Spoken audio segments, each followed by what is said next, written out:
Good evening. This is K.I.S. Recovery 101. I'm going to be your host tonight, Bridge Sky. And I have never been this nervous ever with my guests. But I will push through this fear because I think it's for a really good cause. Today is Mother's Day. And the guest that I have with me and us tonight is my very own beautiful, smart, funny, intelligent, I think I said that already, 11-year-old who's known me all of 11 years in and out. And I'd like to introduce my daughter. Daughter, do you want to introduce yourself? Hi, I'm Juliet. Welcome, Juliet. Okay, and you have heard the show a few times, probably not all the way through, but you have an idea of what to expect tonight. So this is a show about recovery and the basics of recovery. Juliet, what does the word recovery mean to you? What do you think when you hear the word recovery? Just say whatever comes to your mind. For example, if someone asks me about my mom or something, I'll be like, yeah, my mom she's an alcoholic in recovery. So I won't say she's like an alcoholic or anything. I'll be like, yeah, she's an alcoholic, but she's in recovery. Okay, we're gonna see. That's this.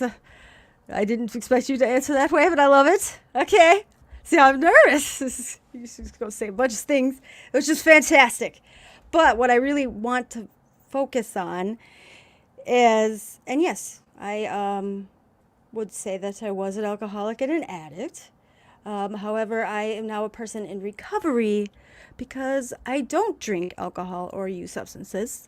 And I like to point out the reason I don't do that is because I like to be clear-minded, clear-headed, clear-hearted, and fully present in the moment and not escape from my feelings or reality or anything that might be scary or sad or so. Anyway, doing some digging and some research, and there's some great resources out there, but not as many as I thought. So I kind of have some news tonight, but I won't get people excited. But if it goes through, it'd be fantastic because I couldn't find specifically something for the children of people in recovery. And you could be in recovery for something. So your mom, myself, is also in recovery for mental health, mental wellness. So that's a daily thing. It's an ever going process of my keeping myself aware and staying healthy mentally. What is that? What does mental health mean to you, Miss Juliet, when you hear mental health or mental wellness? Do you know anything? You look nervous? Okay. I'll keep the questions simple. So before I read some boring stuff, that I think you might find boring, let's play this clip. So there's this brilliant man named Dr. Gabor Mate, and what he speaks about on parenting really holds true to how how I've always felt comfortable and aligns with my values as a parent. So are you ready to listen, Juliet? Yes. Oh, and listeners, this is a live show right now. So it is Sunday, May 8th. It's also my third son, Everson's 6th birthday. Whoop, whoop. Yes.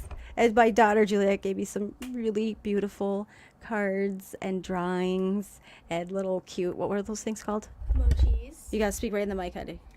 Mochis. Yeah, because you are just the best gift giver. Made me feel special. Anyway, okay, so we're going to play this clip. It's actually called How Not to Screw Up Your Kids by Bad Parenting. Dr. Gabor. I'll give the YouTube channel. So if you go to Motivation Thrive. So Juliet, while we're talking, we're playing this clip. We have to be very quiet because our mic will still be on. And though listeners, if you're out there, feel free to ask questions, especially with our special guest here. There's a whole perspective that many might not even realize. So questions, comments, it's an open book tonight. Okay, so here's the clip. It's only a few minutes. How not to screw up your kids. Okay? Here we go. We want to discipline kids. We actually have to make them our disciples. And the disciple is not somebody who's afraid of you. The disciple is somebody who loves you and wants to belong to you and follow you. So discipline is the very opposite of punishment. First of all, you realize that the most important template, in fact, the essential template for the emotional development of the child, as well as for the brain's healthy physiological development, is a nurturing relationship with mutual responsive adults. That is the template for physiological brain development and healthy psychological development. That means that anything that you do that undermines the relationship with the child will actually undermine the child's development because it makes the child insecure, and kids in state of insecurity are in defensive flight or fight mode, in which mode they don't learn anything. They just are defending. And so that every time I use the relationship against the child, so I have a 2-year-old who's angry, and most psychologists and parenting experts will tell you, time out. In other words, what they're telling you is withdraw the relationship from the child as a way of threatening the child. And that threat will make the child comply with you.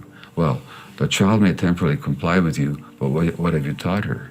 You've taught her that the relationship is conditional, that they're only acceptable to you if they please you. Furthermore, you've taught them that relationships are unstable and unreliable.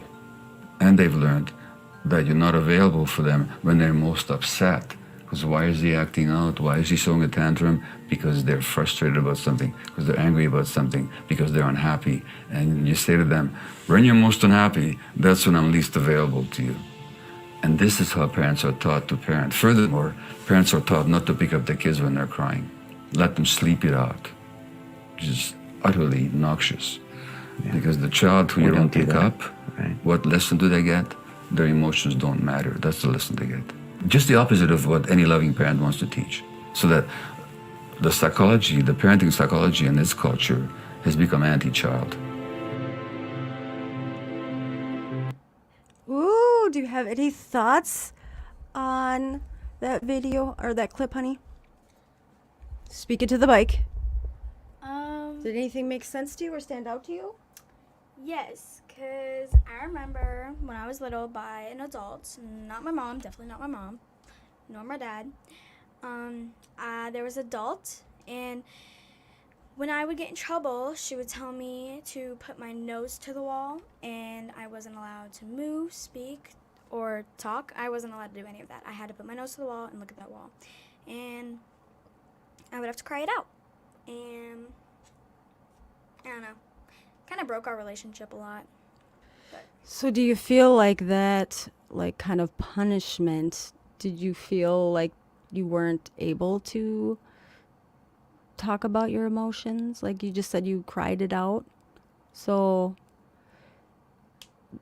I don't know how to... so did you feel like you learned a lesson? Did that teach you anything, putting your nose to the wall? How long did you have to do that for? Until I was done crying. Or, like this one day, this girl, she was cleaning, and I had to put my nose to the wall. And I waited so long that I fell asleep on the wall, and I wasn't able to. And I'm pretty sure I waited till like a couple hours because she was so busy cleaning, and I couldn't ask if I was like done yet because that would just annoy her so much. Oh, honey. I remember you talking about that a little bit. Yeah, so yeah, that's a really good thing to bring up because I know in the clip, he says that, it's so important for anybody really, but also children, to understand emotions and to be able to feel those emotions and process them and express them in a healthy manner because as human beings, we're going to feel all kinds of emotions.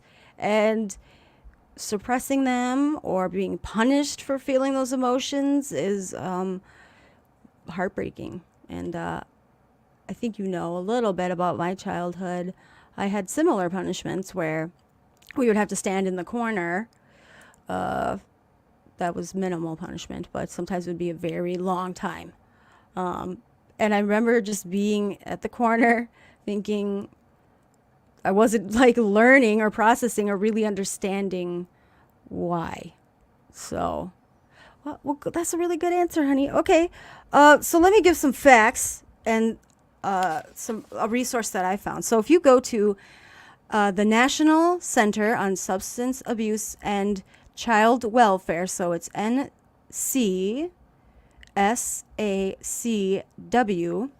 dot acf dot hhs dot gov. I'll post the link. What I liked that they pointed out, so children and families affected by parental substance use disorders in the United States, about 1 in 8 children ages 17 or younger are living in a household with at least one parent who has a substance use disorder. While these 8.7 million children will not all experience abuse or neglect, they are at increased risk for child maltreatment and child welfare involvement compared to other children. The children who are at a greater risk may be affected by trauma due to neglect and the results of their own prenatal substance exposure, chaotic environments, or the removal by child welfare professionals. So policies and procedures that encourage parents to enter substance use treatment and consider their parenting role as a part of their recovery process help to reduce the effects of parental substance use disorders on their children. So services for children that address their medical and developmental needs and experiences of trauma and reestablishing trusting bonds with their families are critical. And that's, I think, is so key, is that whatever circumstances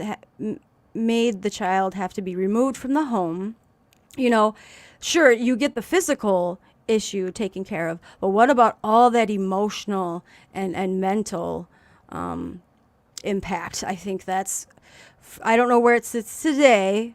I guess, that was over 3 years ago, but even then 3 years ago, none of that was ever addressed at all. None of it. I think, all my children right now have seen a therapist or are currently seeing therapists. And that's something, though, that I initiated completely on my own because, of course, I have a therapist, and I find that extremely beneficial. So, but what I like that they bring up on the website is that it's called Disrupting Stigma. So there's this great guide. It's a PDF free that you can download, and it's called Disrupting Stigma: How Understanding, Empathy, and Connection Can Improve Outcomes for Families Affected by Substance Use Disorder. So it's really fabulous. It's like 12 pages. I'm not going to share all that information, but I will post a link.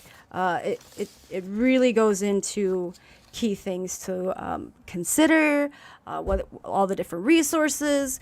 It even has like questions to ask your children. So, Juliet, I was thinking, before I bring up the other resource that I have, do you have any questions for me? Anything that you want to ask? You've come to my mom's meeting, and most of the time you come because there's other kids that are coming too. What do you think? What do you think of that, Bob? Going to meetings with other kids who are also families in recovery. What do you think of that? Do you like it? It's a lot of fun hanging out with the kids because I love to babysit them while their moms are getting like a whole free break. And sometimes kids can be a little much and they can freak out. I try and explain to them hey, I know you're upset, but mom's trying to have your own free time. And I'm like, hey, my mom's in there too. They're probably having a lot of fun, but if you go in there, you're going to ruin their fun. They just want to have fun. And then I don't know. You do a fantastic job. I just have them try and calm down as much as they can and try and distract them from what they're mad about or thinking. And I had this one kid. He was really upset, and I was like, what's wrong? And he was like, I want to see my mom. And I was like, you can't right now, she's having free time. And he was like, why can't she have her free time with me? And I was cute. Do you want to break something maybe? And he was like, maybe. And I was like, oh, well, why don't you try breaking this crayon? I bet you can't, because it was a harmful thing that he could break that wouldn't make a big mess. Mm-hmm. Okay, so, and you are great. And actually, all the moms that you've helped with their children find and appreciate you so much.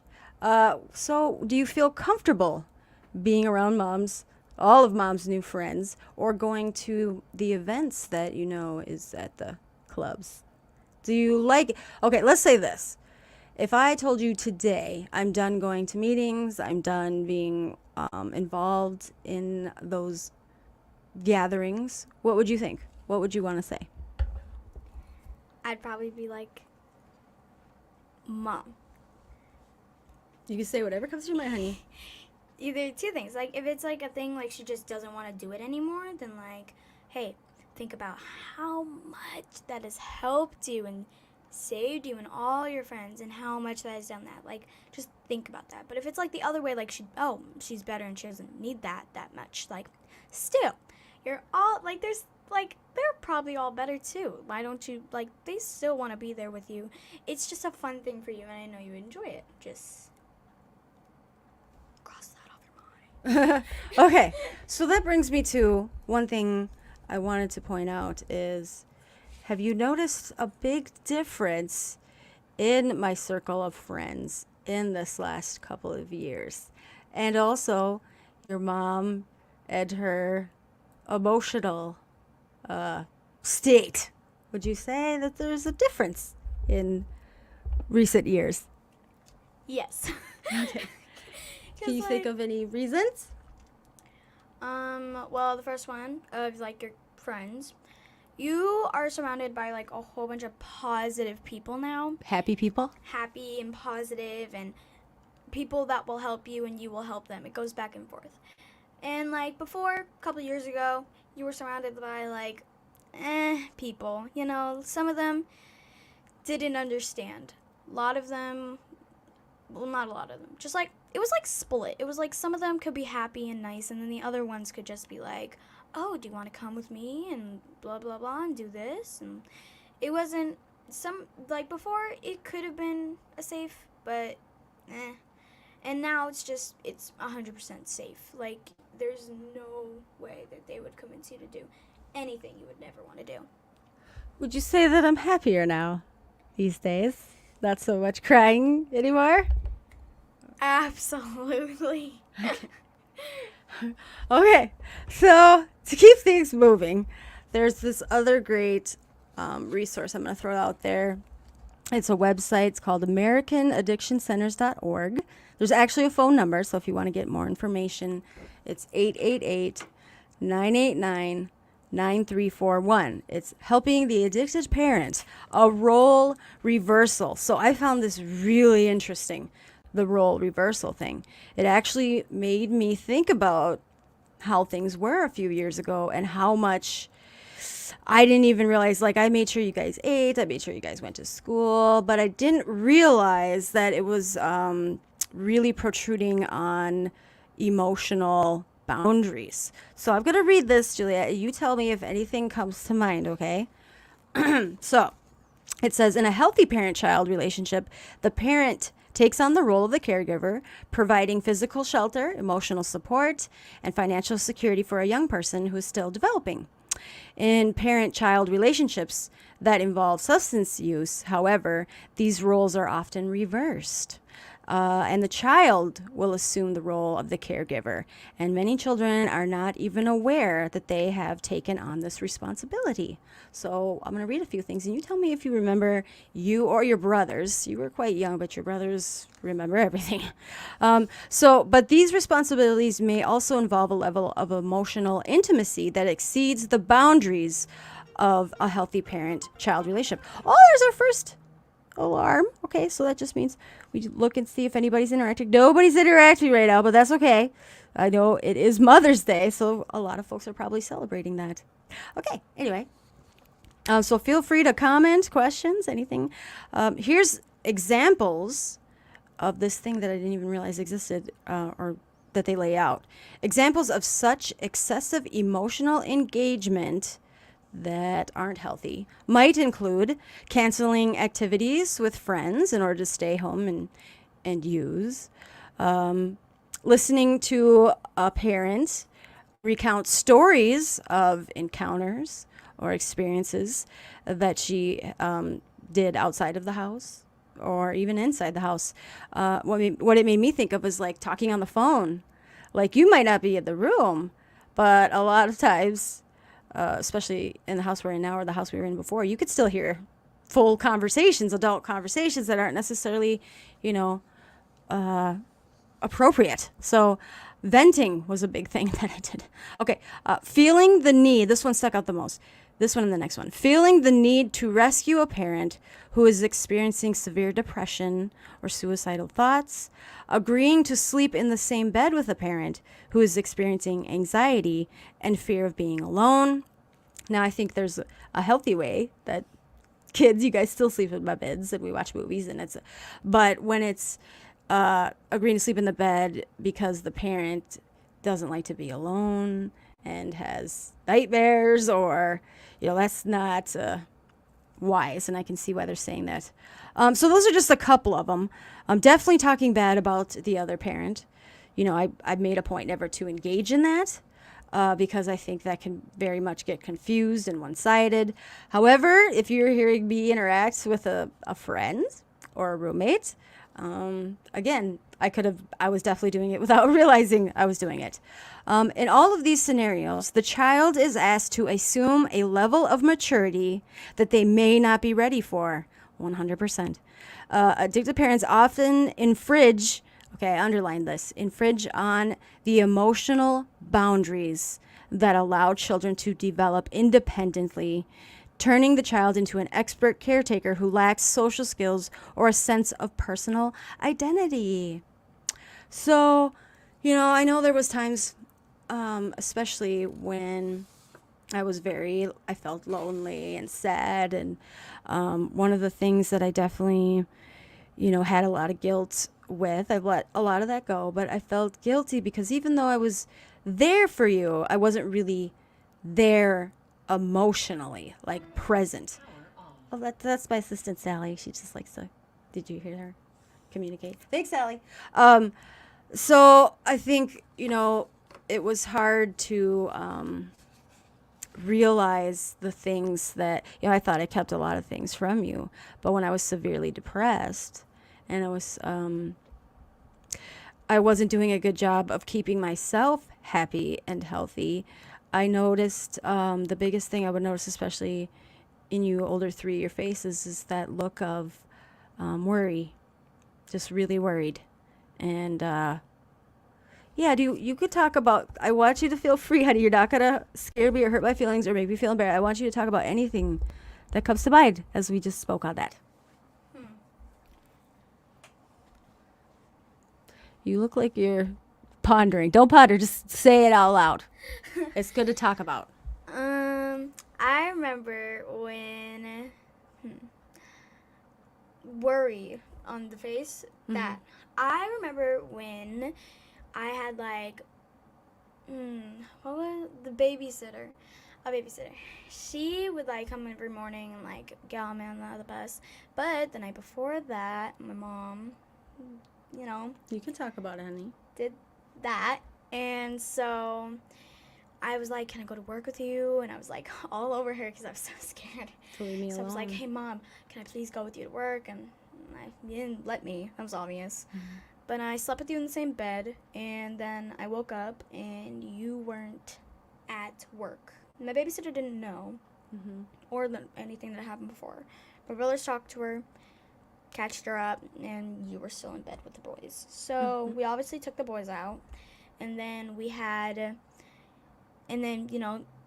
police came, and then my babysitter, they told us to go all in the room. And she would bring a lot of kids. And so we would all have to go in the room, and then my babysitter, pretty sure she was just trying to get nosy, and she was like, oh, I have to go to the bathroom. So she opened the door to try and go to the bathroom. We all fluttered the door, and I was one of those kids, and I fluttered the door. And then I saw my mom getting dragged out. Not dragged, just, out of she was in the hallway getting pulled out, and she just looked at me. She just looked at me with her eyes open and terrified and confused on what was happening. It was really hard looking at her and knowing that I was the one that had to tell him and everything. Knowing that I was the one that usually get emotional talking about it, but Yes, that's great, honey. Keep talking about it because, I don't remember a lot of it.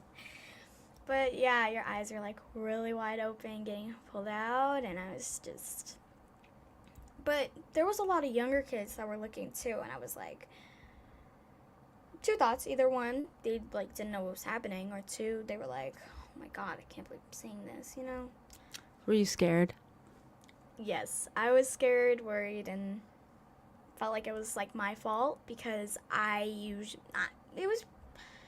When I remember it, I would usually find something that was like one time you were like telling me that you were gonna go out with a prince into a ball, and you were like all dressed up with your hair curled and like rock earrings, and I was like, oh, I'm so happy for you. And then and then I was like making your bed. I don't know why I was, but I was. And I found a bottle because it rolled on out of the bed, just rolling on by. And so I went upstairs and I told the parents, or not the parents, the older brothers, and they all called Dad, and Dad told Kayla, obviously. They both called the cops. And I felt like it was my fault because I found it. And I told. And I ruined that night. And I felt like it was my fault. Or another time when I was... Okay, you did not... Okay, these are two specific instances that I know what you're talking about. You did not ruin that night. It was a good thing. I was actually... Okay, what you're referring to is going to go be on a video shoot. And if I would have showed up in the condition that I was in, that would have been on camera a mess. So I'm thankful that you did tell your brothers and they did tell your dad. And I did not go do that video shoot. That was one incident. And the first incident I know that you're talking about is when the ambulance had to come and take me away. What do you remember? And you don't have to talk about it, honey. We got a code word if you need to use it. Just keep it simple. What was going through your mind? What were you scared about, or what were you worried about? I was worried that a lot of people were going to think it was my fault, and so in my mind I was just like, oh my god, all these people are going to think it's my fault. And then I started believing that it was my fault. What was your fault, honey? That I told and you got taken away. Yes, but your fault for what? Like get in trouble? No, I thought it was like, how do I explain this?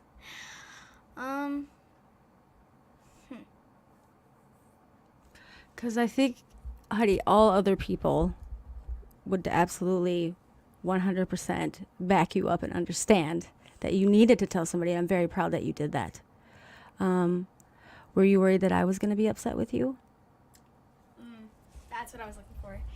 Yes, I was worried that you were going to come back and be like, why would you tell? Why would you do all that? And I worried that it would like ruin our friendship and relationship. Oh, honey. That's okay. I've never heard you say that before. That makes me sad. Of course I wouldn't be upset or mad at you.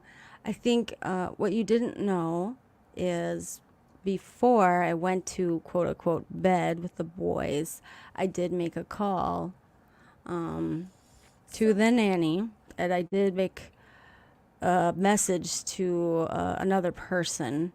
So it wasn't you anyway that knew something was about to happen. So I'm proud of you for talking about this right now. I mean, is there anything? You look like you wanted to say something else. I'm sorry, I didn't mean to cut you off.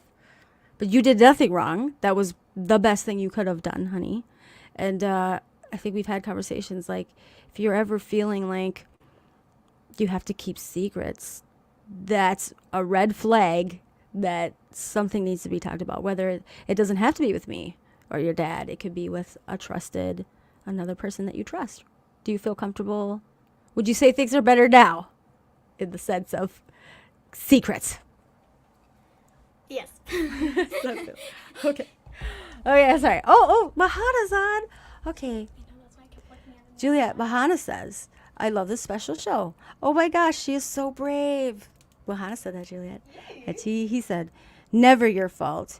You saved your mom, and thank you for saving her. Oh.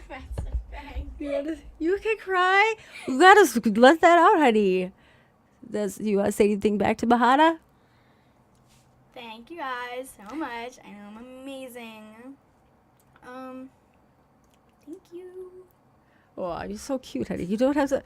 Don't hold on to emotions. You gotta let those emotions out. Okay, so here's some great things that I feel like we do a few of these things, but here's some things that we haven't tried. But it's a list of. Let me grab another paper. Okay, so how can kids build self-confidence and get past the fear that keeps them from speaking up about a parent's substance use? Okay, so here's some key things. Find an adult to confide in. Think of at least one older person you respect and trust, someone who understands you and makes you feel valuable. And it could be a teacher, a coach, a favorite aunt or uncle, a neighbor. It could be a therapist. It could be friends, your friends' moms or dads.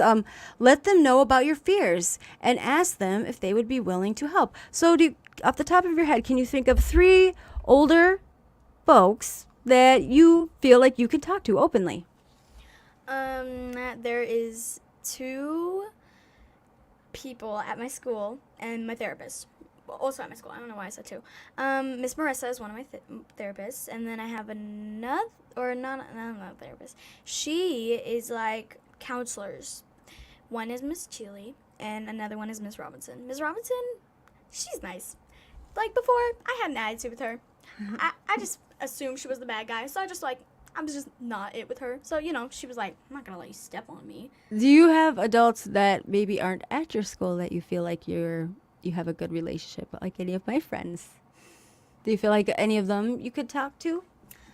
I definitely feel like I could talk to Miss Jessica. Oh, yep, Jessica. And Sarah. Okay, yep, Sarah. Because I'm both close with both of them. Yes, and they absolutely love you. They would love to kidnap you anytime. Okay, so the other things is keep a journal, because it's so important to write down your feelings, and when you do that, you're really good. You actually do pictures and everything. Participate in activities that make you feel good about yourself. Hobbies. You definitely are a creative individual, my daughter. You have put me in a lot of hobbies. Stay close to your friends. So when you're feeling embarrassed or frightened about things that are happening at home, it's tempting to isolate yourself and lie to your friends about how things are going. Don't turn your friends away in these tough times. Find at least one person your age who makes you feel good about yourself, and you can keep in touch with them. So maybe think of one of your friends. You have many friends, on and off again. There's drama, but picking one of them that you think you can trust. Do you feel like you have one of those friends? Don't name names. Do you feel like you have 3? Wow, that's great. Okay. Collect emergency phone numbers. Make a list of people that you can contact if something really serious happens. That's a great idea. We should do that. Okay? We're going to do that and put that on the fridge. Make a list of safe places. So if there was something crazy going on at home, it says if there was a crisis at home and you needed to leave, either for the afternoon or a whole overnight, where could you go? Keeping a list of places, homes of friends or relatives, libraries, parks, somewhere that you can go just to get a relief from stress at home. So you want to list a couple, but we should definitely write a list too.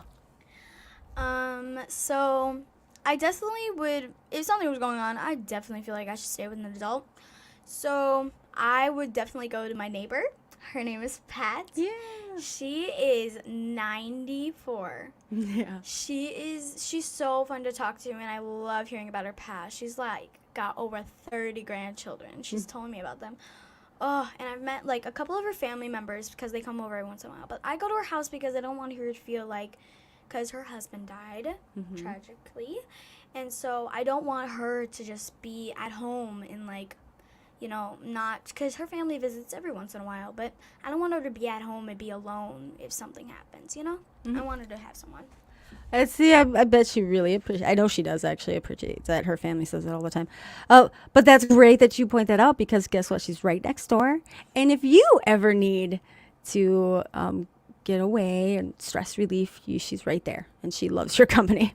Okay, great. And the last one is, I'm going to read this one directly to you. Okay, look at you, us. Read this. Okay, remember, it might make me emotional. Okay, remember, it's not your fault. When you find yourself feeling guilty or upset about a parent's substance use, remember yourself that you are not the cause of your parent's problem. You can't control another person's use. You can't cure them of it. But what you can do is build your own strength by reaching out for help. So, honey, it makes me emotional. I'm just so proud of you. You've just been so strong. And, I get compliments about how smart and strong and just wonderful you are, and I hope you know that. Do you know that? Yes. And you know it's not your fault. All that stuff with me was a me problem. You know that, right? Okay. This is good. Because if you ever question that, we need to have a conversation, okay? Okay. I just cried. Okay, anyways. Let's move on. Okay, I got some fun sound effects. We're going to get this thing popping. I'm going to try these new ones, so bear with me. So, Juliet, have you heard of, there's this great new, okay, so here's a sound effect to lead us into the next segment. It's called the hot seat, Juliet. Are you familiar with the hot seat? Yes, I am. Okay, what is that? It's where you ask me a bunch of questions, and I have to answer them, but if I don't feel like it, I don't have to, and it's in a certain amount of time. That's correct. 3 hot and heavy questions. Does it sound hot? What does that sound like? Fire? Yeah. That's fire, Juliet. Okay, so it's 3. It's only 3. And yes, you're absolutely right. You should only answer how you feel comfortable. But think about it. Anyone listening, especially if there's other children out there, something you might answer might be something that they're thinking too. Maybe about their own parents or their own house. And maybe something you say, they'll be like, oh, I think that way too. Or I felt that way too. So it might be helping them without even knowing it. Okay, are you ready? Yep. Okay. Miss Juliet, my only daughter. So special. I can imagine my pain. Yes, she has 4 brothers. So, how is that? How was, would you say you have a bond with any or all of your brothers? I have a bond with, I think I have a certain bond. Like, my oldest brother, he doesn't really talk to anyone except mom to make him food. So, she gets to talk to him. But, like, if someone talks to him, then he'll talk, but he doesn't really talk, to me at least. Hayden and I we've built our relationship. Like, our relationship has gotten, like, a lot better. Ever and Finn, they are young, so I can start scratch with our relationship, and yes, me and them, we're so close because, like, I hang out with them and babysit them sometimes. Well, they totally look up to you. I know when you're not around for a while, they ask for you or they want your kisses and playtime. Okay, you ready? Okay, I got the questions ready. Question number 1, Juliet. What makes you afraid? Oh, there's the next alarm. Like anything? Anything that comes to your mind. Spiders. Spiders. Okay. Insects, sometimes, certain insects. And I'm afraid, it depends on who I'm getting yelled at by, but yeah, I get afraid. I just don't show it, I just have an attitude right back, Are you talking about school? Yeah. Oh. and certain people from the past. Okay. So if you walked out tomorrow out of the door, is there anything you're afraid that could happen? Kidnapping. That's obvious. I am terrified. So I don't show it because like sometimes I walk home and stuff, but like like I was walking home with my friend Larea, and we stopped at the park, and then I saw one car pull up, and I was like, let's go home. Yes. It's time to go home. I'm done. That's why I do prefer you to take the bus that is at your service. Okay, well, those are very viable things to be afraid of. Okay, great job. That was a good warm-up question. Question number 2, Juliet. What makes your mom different than other moms? You can say good or bad things, whatever comes to your mind, honey. Well, my mom is different because sometimes she makes jokes, and sometimes they can be cringy, but they can be funny at the same time. And my mom is different because she takes time and does certain things with us, and she tests out new things, and she tries them and sees if we like them or not, and she has family meetings with us, and it's just fun. Okay, I want the viewers to hear this because it's a concept not many are aware of, and I wasn't until you told me. So explain to other people listening, what is an I don't care mom? Because I remember you kind of got upset with me one day because you said, I'm not an I don't care mom. But you said, I wish you were an I don't care mom. And I'm like, so explain, Julia, what is an I don't care mom? Okay, so an I don't care mom, there's 3 types of moms. There's an I don't care mom, an mom, or I mean like in the medium mom, which is my mom. And then there's just a straight up strict mom. So an I don't care mom is an I don't care mom. It's like a mom that like will let you go out to the store or the mall that's like far away, Like, she'll just say, I don't care. Go ahead. That's the type of I don't care mom. My mom is my mom. She's a medium mom sometimes. And she makes sure I'm safe if I'm walking home. She wants me to call her and do all that. And she just wants me to be safe when I'm doing this kind of stuff. So let's talk about a rule that you really hate that I enforce when you try to stay at a friend's house that I've not met their parents or seen the house. What happens when you ask me if you sleep over at a new person's house that I don't know who they are? She specifically says no. But what do I say after no? I haven't met that person. I haven't met their mom. I haven't seen the environment. I'm not letting you go. And then what happens after that? And then I get into an argument with her.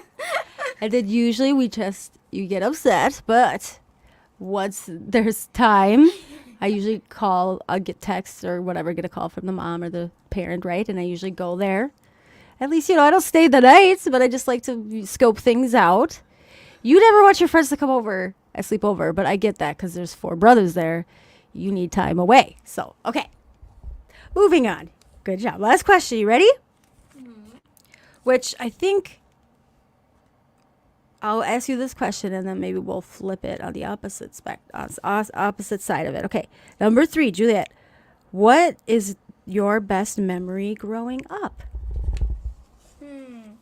Okay. Because I always say, oh my God, this could be my best thing ever. And then I have like a whole nother one in like 5 minutes. Just whatever comes to your mind. I don't know. What's a good memory you have? I have a good memory with someone when like I was on an electric scooter, going down a hill because I wanted to impress people, and I fell and scraped both of my knees and my elbow. This is a good memory? Yes, just wait. And then this special person that I haven't had that close of a relationship with, she took me aside. She was like, it's gonna be okay. And then she like bandaged up my problems, and she was like holding my hand. She was like, do you want to go get ice cream? Or another memory, one of my other favorite memories is when like this person who I really like, I did not trust at all. She pulled me aside separate from everybody else, and we sat in a bed and we talked, we catched up. I spread some tears, she spread some tears, we hugged, and she told her kids to get out, talking. And she pushed all the other things away, and she just focused on me. That felt so good, and it helped our relationship so much. I thought you were going to say something like going to Valley Fair or going on a cool trip or something. Okay. Well, that actually speaks a lot about what came to your mind. And I love that.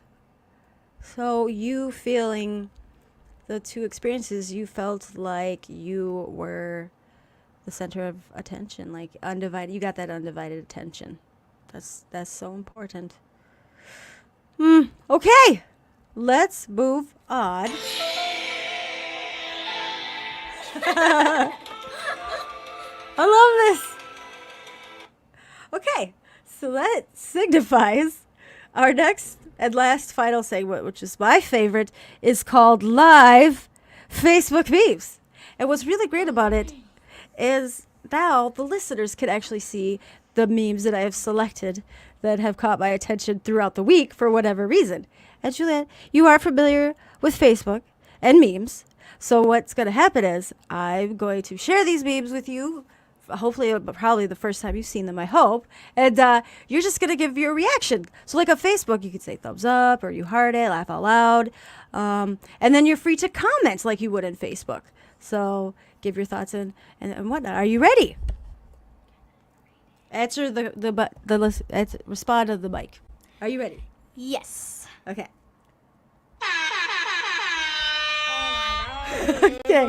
Okay. Here we go. So I'm going to actually use my phone to flash them to you so that they're in the order that the listeners see them as well. Okay. So here we go. Yes. So what you'll do is describe and read it in case somebody's like maybe just got their earbuds in and they actually can't see it. Does that make sense? Mm-hmm. So try to, if it's just words, like the first one is a great intro because it's just words. Okay, you ready? Hang on, let me pull it up. Here we go. Okay, don't read the person's name. Just read the sentence. Let's see if it makes you think of anything, Juliet. Hold on. Mike. There you go. Mike right by you. I'm going to buy my mama some jumper cables for Mother's Day since she likes to start S-word. Stuff. Does that make you think of anything? I'm going to buy my mama some jumper cables for Mother's Day since she likes to start shit. Does that make you think about today at all, Juliet? The Dollar Tree incident. Do you remember what happened? You can tell folks. Do you want to talk about it? What happened? Yeah, okay, I'm going to share a little something that happened. So today, I was at the Dollar Tree trying to get my son, my son, some balloons and some extra stuff for his birthday.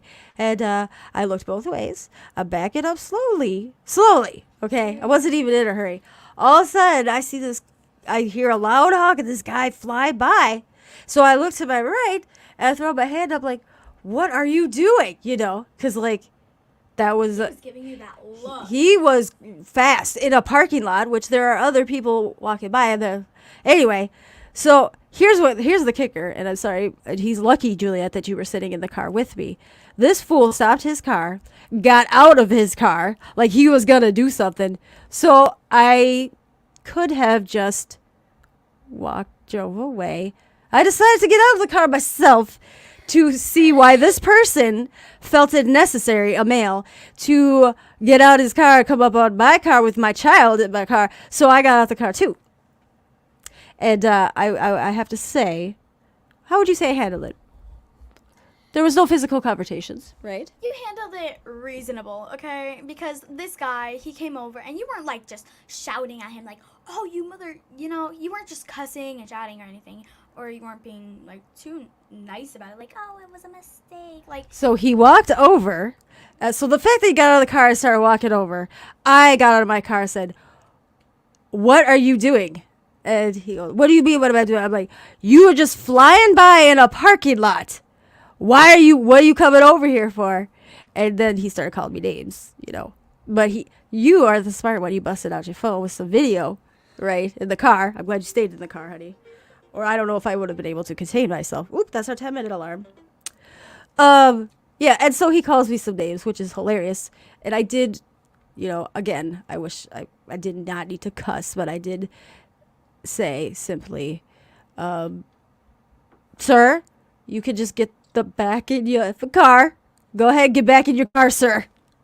But he did walk away. But I just thought, I don't know. It just instinctively, Mama Bear came out because I'm like, why is this grown man getting out his car, coming up to my car?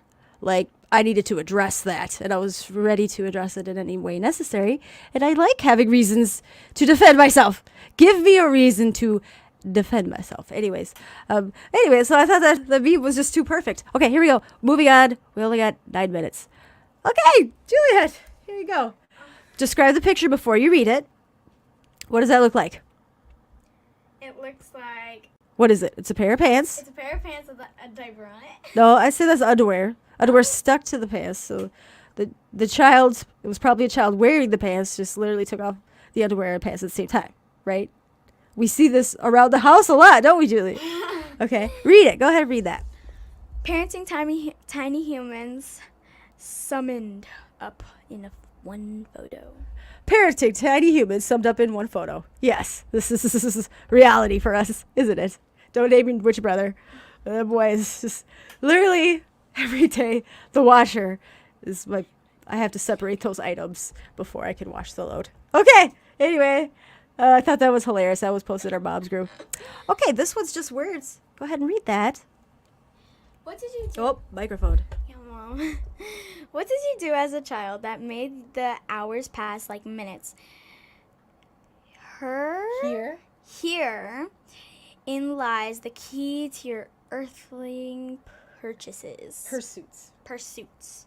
So it says, what did you do as a child that made the hours pass like minutes? Herein lies the key to your earthly pursuits. So, Julia, what do you enjoy doing right now, would you say? List off a couple hobbies, activities, anything? I don't know, but right now I'm like organizing my playlist. Okay. Like, oh, this is for rainy days. This is indie songs. And, or lately I've been liking to draw things and bodies and people. Okay, doodling. When you say things for a rainy day, what things are those? You said you organize things and you put them aside, things for a rainy day. Like fun things for a rainy day? Oh, the playlist.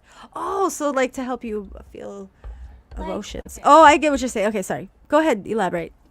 If it's a rainy day, then I put on this playlist, just like, do my thing around the house, listen to this playlist for my rainy days, and it'll just be a whole vibe on that day. I love that. Oh gosh, maybe I'll have to come up with a radio show sometime. Okay, next meme. Meme number 4. There's only 8. This one's great. It's just words, but my friend Chelsea posted this. What does it say? Oh, you need the mic. Don't ever be ashamed of loving strange things that make your weird little heart happy. Ah, do you like that? That's Elizabeth Gilbert. Don't ever be ashamed of loving the strange things that make your weird little heart happy. That's to you, Juliet, and to me. Okay, here's a prime example. Today in Dollar Tree, I was just, going up to the, register with my mom, and I looked at this bracelet, and it had Mickey Mouse on it. I was like, oh my God, Mom, can I please get this? And she was like, no, Juliet, you only said one thing. And I was like, but Mom, please, I'll babysit today. She was like, sure. Well, see it, babe, or honey, sorry, baby, Juliet. I think that's important. Stay a kid as long as you can. And absolutely Mickey Mouse. Who doesn't love Mickey Mouse? But that's not weird. It's great. Wouldn't you say weird, quote unquote, weird people are way cooler than boring, normal people with no, like, I say it's magic. Weird people are unique. Yes. And we're not boring. And we got to hang out with each other all the time. Right? Right. Okay. Moving on. Sorry. Okay, here we go. Oh my gosh, this is great. Okay, so describe, it looks like a package of oranges. And read the top and then read what the tag on the oranges says. Person. What type of parent are you? Question mark. Me. Not the best, but still good.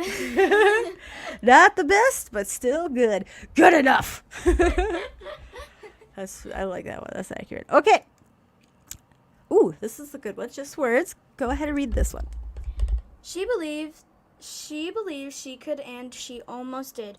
But then someone asked her repeatedly for a snack, and she lost track of what she was doing. Does that sound like a situation at home?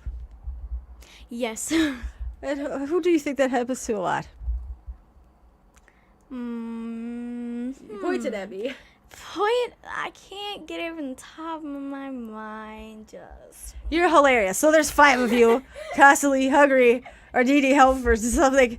So I do this is a daily struggle, but it's a good one. I'm not complaining. I'm grateful to have that struggle. Okay. You love SpongeBob. I love SpongeBob. Go ahead and read it. when someone remembers a small detail about you. And describe the picture. It's SpongeBob in tears with a little notepad of heart on it. You know what? I know why I like this one. Specifically, I liked it because at my work, we were having a group, whatever thing, eating food or whatever. And I had a friend come that I didn't even know was coming. He was there for other people. But we were just having a talk. Actually, Mahado was there. We were just having a talk. And I don't even know how it got brought up, but I mentioned something of like, oh, well, yeah, my birthday's it's not till August. And he goes, August 13th. And I'm like, how do you remember that? It's like 5 years ago. And I've seen you, like, we legitimately were hanging out on a regular basis. That touched my heart. Just that little, I'm thinking there's many, many folks in my life, probably my own children, don't even know the date of my birth. And he remembered it's the 13th, so that touched my heart.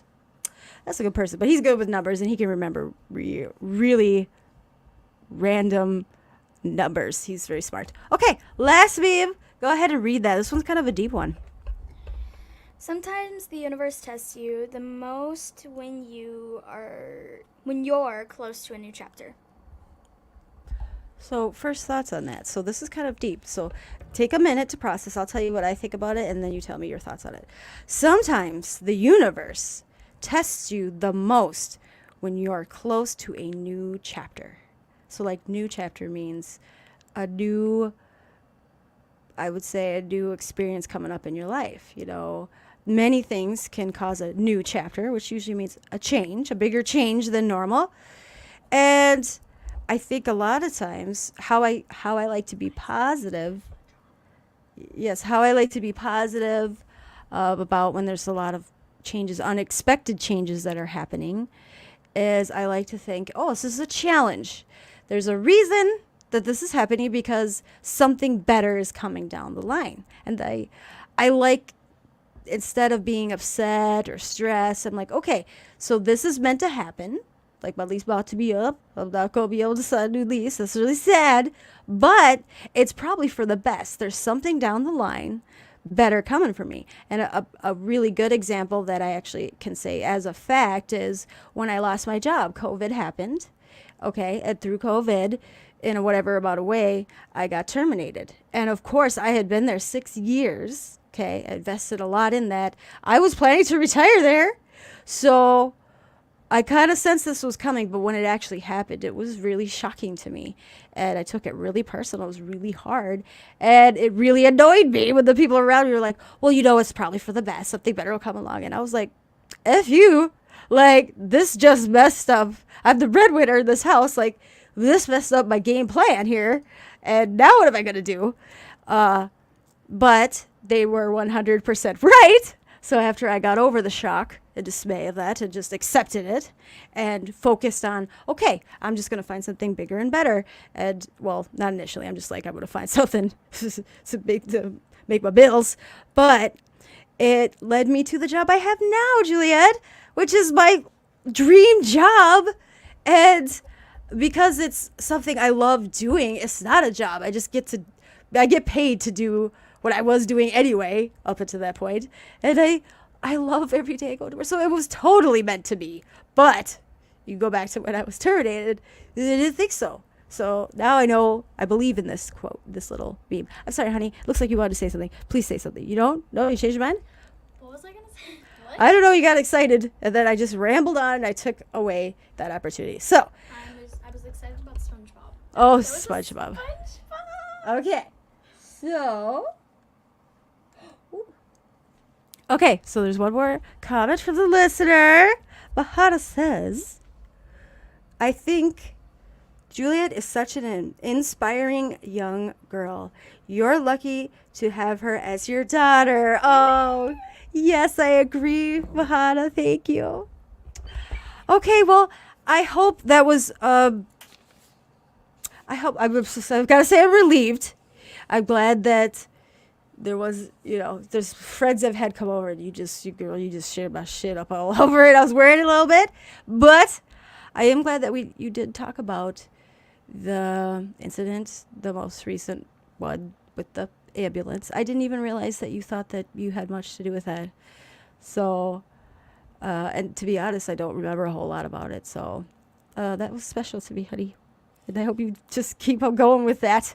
And do you feel okay that you shared about it? Did it make you feel weird when I just got emotional a little bit ago? Should I read that part again? Get emotional again? No. Okay. I think that you getting emotional was great because, you need to express your emotions. Mm-hmm. And I mean, at first I was like, I don't know if she feels uncomfortable with me sharing this, but it felt so nice to hear you say that it wasn't my fault because I've heard so many other people saying it, like, my therapist, she's like, no, it's not your fault, and counselors and teachers and my dad, they were all like, no, it's not your fault. That was not stuck in my mind, and now my mom's saying it, and I'm like... But the person that you thought would blame you, I'm glad that you finally told me, honey, of course it's not your fault. None of it! I'm just surprised. It does surprise me. So I feel like, we've talked about it before, including your dad, but maybe just me and you sessions would be great, because I feel like that it's an open book, but you're hesitant. And girl, I just want you to know, my daughter, I want to tell you everything. I also don't want to scare you away. So I want you to come to me, of course, when you feel comfortable. Okay, last note. So here's what's really cool. There is this wonderful organization called Thrive. I've mentioned them before. Thrive Family Recovery Resources.org. So they are family recovery resources that seeks to bring hope and restoration to the families of loved ones suffering from substance use or co-occurring disorders, and by providing resources, support, education, advocacy, and healing. So like our children or parents or just anyone, maybe as a spouse, someone who has substance use disorder or is, trying to do the recovery thing, but you're that person that feels like you can't help them. Which, like it said before, you can't control them and you can't cure them. But you know what? You could go to Thrive and there are things that you can do. And I think the biggest piece is to have many folks that are in the similar position as you, to support each other and communicate. And so anyway, here's the fun thing I wanted to say, that there's no confirmation. So I was looking at Thrive to see if there's anything specific to children, because my daughter here, I have a wide age range of children from 3 to just turned 18. So I know that there's 12-step family groups. Al-Anon's very well known, Alateen. However, I'm looking more for something. I am 100%. I love the 12 steps, but something just as support. And so I went on Thrive, and guess what, Juliet? You can put in to start a new group of your own. So I submitted. It was just a quick little, what I'm guesstimating would be the day, the time, but I put in there the focus would be for the children of folks in actual support meetings for the children. So whether it's virtual or in person, I don't know. But I just thought, especially towards younger folks, because there's the Alateen or the teen stuff. But my daughter 11 here, and I have many friends with your age group as well. You guys need your own little group too. You need your own little thing. So I put in for that. And if that gets approved and I can really work out the days and times, Julia, would you like to attend something like that? I wouldn't be in the room, but it would be for my friends, children, and youth to get together. Absolutely. Okay. So if that goes through down the line, that would be, I think, awesome, because I feel like you guys, it gives you an opportunity to connect with people your own age who have similar, maybe have similar experiences, but you guys could talk about it to each other. Okay. Well, we're going to say goodnight, Juliet. Is there any last final thoughts? Anything you want to say to your mother on this day? Happy Mother's Day. Okay, I should have done that. Okay, but no, anything to the listeners? Anything? Any final thoughts? Thank you for commenting or coming on this live, like literally at all. Thank you so much. Whoops, my bad. And is there anything that you would say to another, maybe there's another daughter out there who is listening right now, and her mom is me, like how I was 3 years ago. Is there anything you would say to her right now? If you think it's your fault, it's not your fault. It's literally not at all. And I would just suggest talking to someone. Literally. Why do I keep saying literally? You should definitely talk to someone about it and just, really think about the situation. Because I would try and like neglect it and keep it away, but it just made it worse because it made it want to come up in my mind more. So just keep it away. Don't do that. Just talk to someone about it and get all that emotion out. And after a while, talk to her about it and have her confirm that it's not your fault. Because, oh my God, it melts in my heart to hear you say that it was not my fault. Oh, honey, I didn't even know that you felt that way.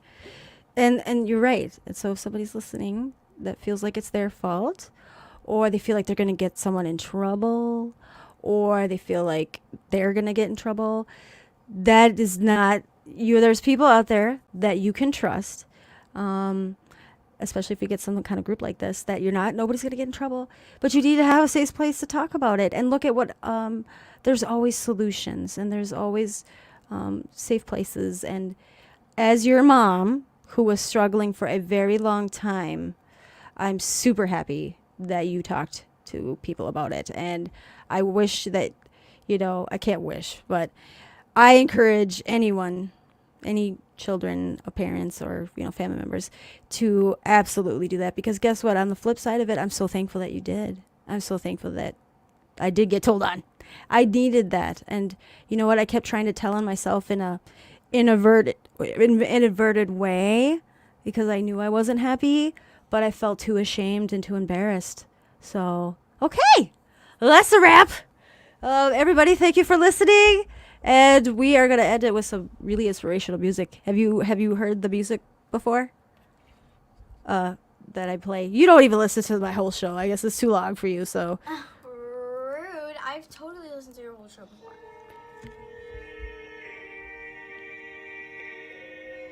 That's the sheesh. Sheesh. Sheesh. Sheesh, you don't even listen. That's the heaven sheesh. So I gotta play that one more time before we end it.